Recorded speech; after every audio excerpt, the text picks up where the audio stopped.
সেই পথসভায় আমরা বনগাঁ শহর তৃণমূল কংগ্রেসের নেতৃত্বে বিভিন্ন শাখা সংগঠন একসঙ্গে হয়ে কাউন্সিলরদের নেতৃত্বে, ওয়ার্ড সভাপতিদের নেতৃত্বে, ছাত্র পরিষদের নেতৃত্বে, যুবর নেতৃত্বে, মহিলা তৃণমূল কংগ্রেসের নেতৃত্বে হাজার হাজার মানুষ আজকে পথে মমতা বন্দ্যোপাধ্যায়ের নির্দেশে আমরা সকলে মিলে সেই দ্রব্যমূল্য বৃদ্ধির বিরুদ্ধে আমরা পথে নেমেছি।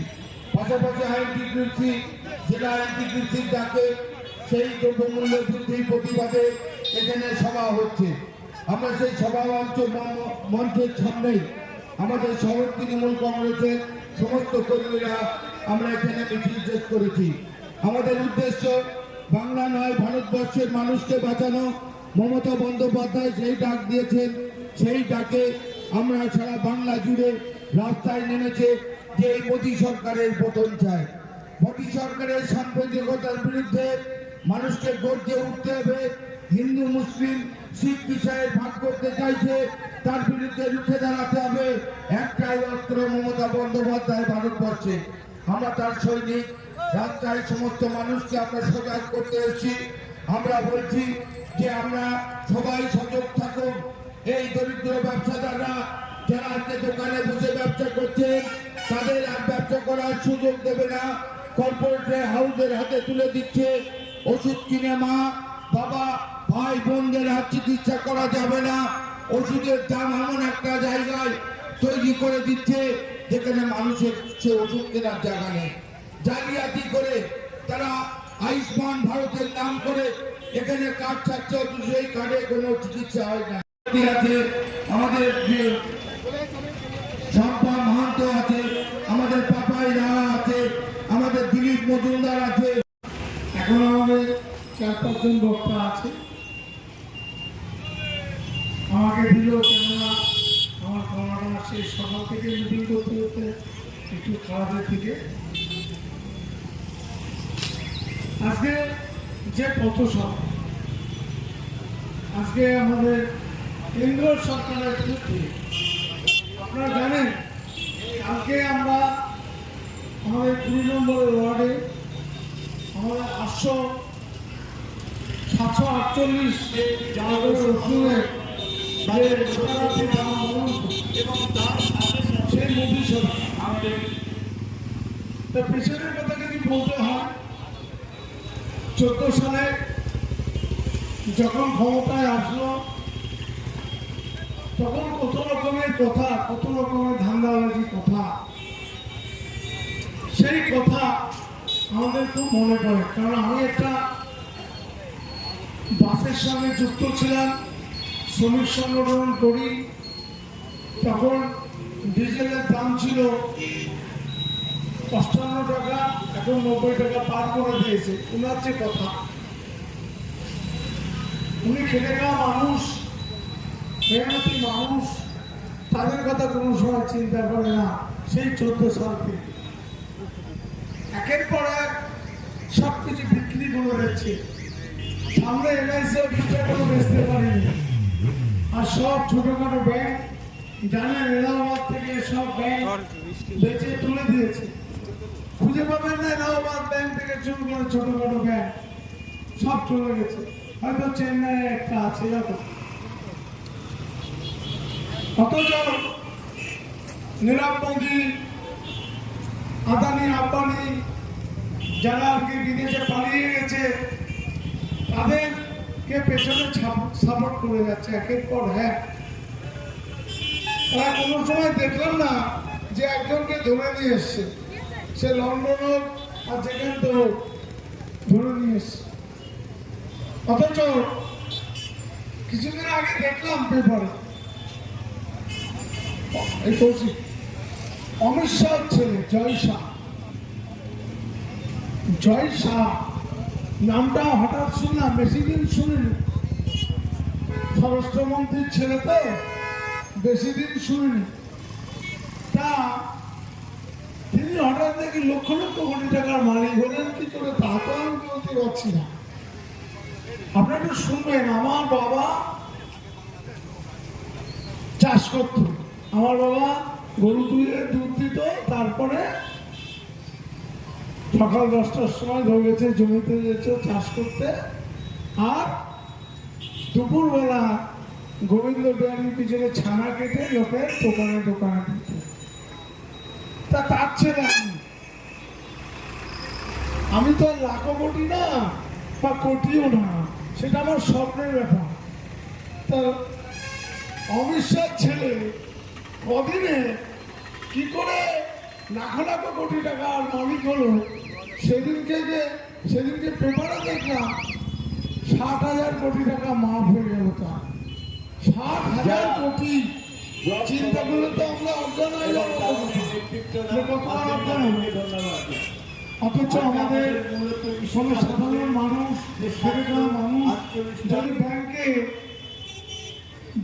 যদি 10,000 টাকা না দেওয়া হয়, তার বাড়িতে তালা পড়ে যাচ্ছে। সেবেলায় আমরা কিন্তু চুপচাপ সহ্য করে বসে আছি, কেননা স্বরাষ্ট্রমন্ত্রী তো। আবার সেই ক্রীড়ার সভাপতি ভারতবর্ষের বোর্ডে সবসময় দেখবেন চোখে চশমা পরে হাততালি দিচ্ছেন, মনে হচ্ছে যেন তিনি কত রোজগারি করে না এসছে। বাবা কিছুদিন আগে 4 বছর সেই গোধরাকাণ্ডে জেল কেটে এসেছিল তেহারে, তিনি এখন স্বরাষ্ট্রমন্ত্রী। তো এই দেশ আর কত ভালো হতে পারে? হ্যাঁ, এই দেশটাকে বেঁচে বেঁচে শেষ করছে আমাদের মতো দরিদ্র লোক, সাধারণ মানুষকে ভুল বুঝি একেবারে। কই একবারও তো কাউকে দেখছি না এই ওষুধ দিয়ে। আজকে ওষুধ কার না লাগে, কোন পরিবারের না লাগে? সে কংগ্রেস হোক, সিপিএম হোক, বিজেপি হোক, প্রত্যেকের পরিবারের না। সেই 6:30 থেকে শুরু হয়েছে, এখনো 1 ঘন্টা চলবে। ওষুধের দাম বাড়িয়েছে, শুধু তৃণমূল কংগ্রেসের পরিবার কিন্তু ওষুধটা কিনতে যাবে না। এই ওষুধটা যখন কিনতে যাবে, সিপিএম এর বাড়ির লোক যাবে, বিজেপির বাড়ির লোক যাবে, তৃণমূল কংগ্রেসের বাড়ির লোকও কিন্তু এই ওষুধটা তাদের কিনতে হবে। আজকে তাই আমাদের প্রতিবাদ সভা, তাই আমাদের আজকের এই পদসভা। আজকে পদসভায় তৃণমূল কংগ্রেস হিম্মত করে আইএনটিটিসির পক্ষ থেকে নারায়ণ ঘোষের নেতৃত্বে আমরা এখানে আজকে আপনাদের সামনে বক্তব্য রাখছি। আজকে এখানে বিজেপি কেন মাইক বাঁধলো না, কেন সিপিএম বাঁধলো না, কেন কংগ্রেস বাঁধলো না? আজকে জবাব যখন কতদিন বা কয়েকদিন মধ্যে তারা যদি এখানে পথসভা করতে আসে, আপনারা যারা আছেন এই রাস্তার মধ্যে, আমার জনসাধারণ ব্যবসায়ীদের কাছে আমার অনুরোধ, তাদেরকে জিজ্ঞাসা করবেন কেন এই ওষুধের মূল্য বৃদ্ধি এলো, আপনাদের কেন প্রতিবাদ নেই? আপনারা কেন প্রতিবাদ করবেন না? শুধু কেন তৃণমূল কংগ্রেস প্রতিবাদ করবে? তৃণমূল কংগ্রেস কেন প্রতিবাদ করবে? আজকে তৃণমূল কংগ্রেস আছে, মানুষের মধ্যে ছিল, মানুষের মধ্যে আছে, মানুষের মধ্যে থাকবে। আজকে আপনাদের কাছে বলতে চাই, আপনারা দেখুন টেট পরীক্ষায় যখন দেখলেন 26,000 লোকের বাদ দিয়ে দিলেন, কিন্তু আমরা 2009 সালে দেখেছি সিপিএম ক্ষমতা থাকতে আমরা দেখলাম 2009 সালে 36,000 লোকের যে টেট পরীক্ষা হয়েছিল, সেখানে অযোগ্যদের পিছিয়ে দিয়ে যোগ্যদের পিছিয়ে দিয়ে অযোগ্যদের চাকরি দিয়েছিলেন। তার মধ্যে আমরা মিলি চক্রবর্তীর একটা আমরা নোটিশ দেখতে পেয়েছিলাম। মিলি চক্রবর্তীকে জিজ্ঞাসা করা হলো, বলছে তুমি চাকরি পেলে কি করে? তখন মিলি চক্রবর্তী বলছে যে, মিলি চক্রবর্তী সুজন বাবু বলছেন সিপিএম এর, বলছে মিলি তো নকরি মিলি, বলছে कैसे मिली? বলছে আলিমুদ্দিন স্ট্রিট से मिली। বলে আলিমুদ্দিন স্ট্রিট से कैसे मिली? বলছে আলিমুদ্দিন স্ট্রিটের চিরকুট से নকরি মিলি। আমরা দেখতে পেয়েছি সুজন চক্রবর্তীর শালী থেকে শুরু করে, ভাইরা থেকে শুরু করে, অমিতাভ থেকে শুরু করে, উমা চক্রবর্তী, মিলি চক্রবর্তী থেকে শুরু করে টোটাল প্যানেল যুদ্ধ তারা ওই সময় 2009 সালে চাকরি দিয়ে আজকে এখানকার বিকাশ রঞ্জন ভট্টাচার্য তিনি দালালি করছেন, তৃণমূল কংগ্রেসের বিরুদ্ধে বড় বড় কথা বলছেন। আর বিকাশ রঞ্জন ভট্টাচার্যের সাথে যুক্ত হয়েছিলেন আমাদের গাঙ্গুলি বাবু, তার নাম হচ্ছে কি জানি নাম, অভিজিৎ গাঙ্গুলি, তাকে মমতা বন্দ্যোপাধ্যায় গাঙ্গুলি বলে ডাকছে।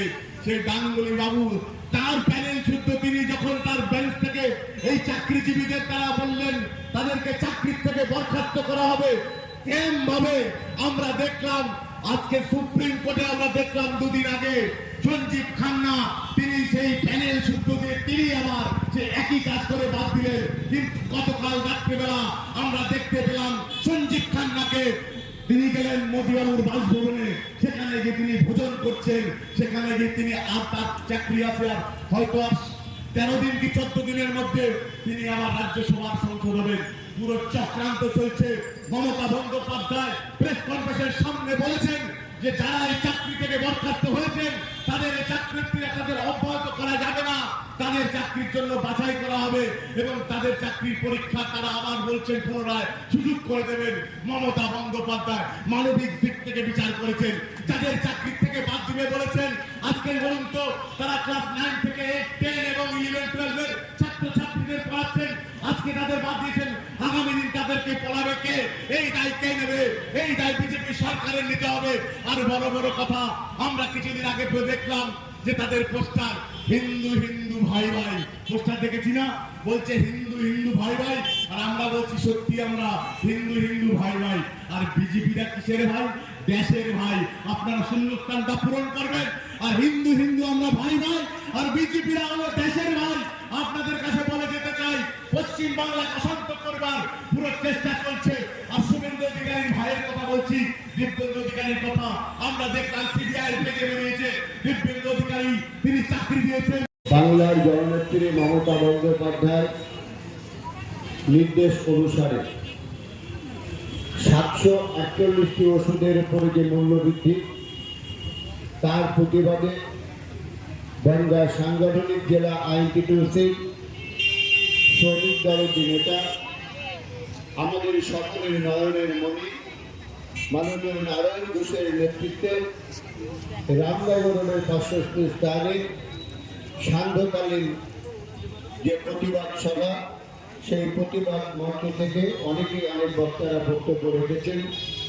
এই অস্থায়ী মঞ্চে উপস্থিত আছেন আমাদের বনগাঁ সাংগঠনিক জেলা মানুষদের, বিশেষ করে অসংগঠিত ব্যক্তি শ্রমিকদের সংগঠন করে আজকে সারা পশ্চিম বাংলার সভাপতি নারায়ণ ঘোষের উদ্যোগে রামনগরের সংযোগস্থলে যে প্রতিবাদ সভার আয়োজন করা হয়েছে, সেই প্রতিবাদ সভায় এখন বক্তব্য রাখবার জন্য আমি অনুরোধ করছি বনগাঁ শহর আইনটিটিউসির সভাপতি এবং আমাদের দীর্ঘদিনের নেতা, আমাদের অভিভাবক সম মাননীয় শ্রী সমীর ঘোষের দিকে বক্তব্য রাখবার জন্য অনুরোধ করছি।